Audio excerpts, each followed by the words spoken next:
Next, a terrifying past life memory forces this woman to relive the horrors of the Holocaust. Then, reincarnation is the belief that a person's essence, their soul, never dies, but is simply transferred from body to body for eternity. Some people claim that they can recall their past lives. Taylor Sammons believes she is one of those people, and there's one past life she can never forget. Why else would she have vivid memories of her own death in a Nazi concentration camp? I was sure I was crazy. I was sure that the fact that I kept having this image, this memory of being in this other woman's body, that I just lost my mind. She was developing some headaches, severe ones. And in going over what was happening with her currently, I wasn't able to come up with any rationale, therapeutic type rationale, that would explain these headaches. Probably the fourth session after the headaches, she showed me some welting, and I couldn't explain that either. I got tattoos. They were marks on my arm, and they ran all the way up, and they were sore, and you could literally see numbers. When the therapy began to change based on this new symptomology, I was thinking, oh my God, what is it that's going on here? This something is very different. Very puzzled. I guess I was very puzzled as to where this was all coming from. And it was as if becoming me, being born in 1957 in Seattle, was a joke.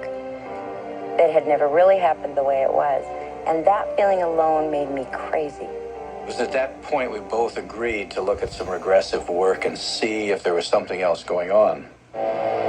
These were the kinds of images that overtook Taylor Sammons when she began regression therapy. The nauseating vision of one regime's attempt to decimate an entire race. And the personal horror of feeling somehow responsible. And Taylor Sammons learned that she was not alone. Rabbi Ionasim Gershom has uncovered other cases of supposed Holocaust reincarnation and has come to believe that they are real. Her story is very similar to other stories that I have heard of people having these memories and often having a great deal of guilt, a great deal of pain. Through past life regression therapy, Taylor came to believe that she was once Catherine, a German Jew born in 1914, and that her death occurred in the German concentration camp known as Buchenwald. In looking at the genuineness of the memories of Catherine, I believed, and I still believe today, that they were very genuine. And what would happen would be that we would sit down and start the regressive process, and Taylor would start to lose her sense of self right there, and Catherine would emerge. And Catherine would start talking about events that she was struggling with and things that have happened in her life, some very traumatic. And these were the kinds of things that Taylor, throughout the years of knowing her therapeutically, I don't believe she could have known at all, nor could she have prefabricated in a regressive state. Among her past life memories was the name of a town, Lunenburg, where Taylor believes Catherine once lived. It is among the remembrances she has chronicled in her therapy journal. I lived in a village before we lived in the city. To tell you the name of the city, I want to say Lunenburg. I think this is the town square where nice things went on at first, and these were like buildings. These were the tops of buildings. They were rounded, and they had something up here. I remember cobblestone roads. I remember, because I've never seen those. The obscure German town of Lunenburg actually does exist.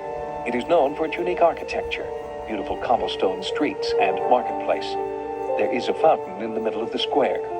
These uncanny coincidences led Taylor to explore her memories further with renowned past life therapist Frank Baranowski. Together, they uncovered more details of Catherine's life. She had 2 children and was pregnant when she was arrested. And this is the time when she feels like the children can't go to a concentration camp, and she decides to take their life. My children were 5 and under 2. And then the baby was born in the camp. I killed my daughter first. I suffocated her. And then I remember straightening her out like she was a little teddy bear, like she wasn't a person, a doll. And my son, I went to the chair, the rocker, and held him.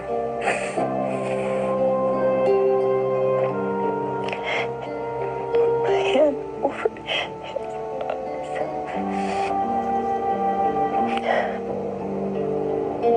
And held the knife. And I think he thought we were playing. Taylor believes it is the shame and guilt of Catherine that still lives within her today.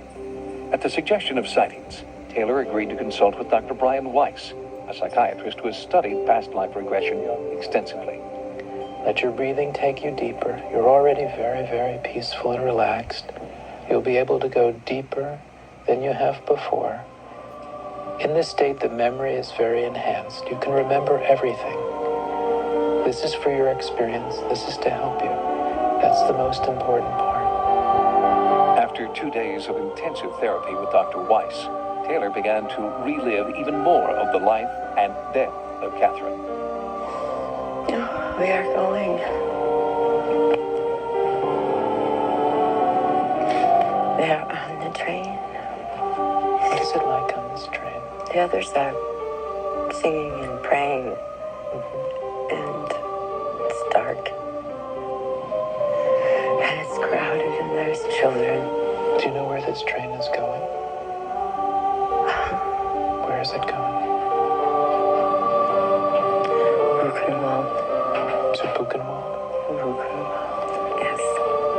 This is all important to remember, and then to let it go. You can go in. You know you're safe now. During the sessions, Taylor had vivid memories of life in the Buchenwald camp.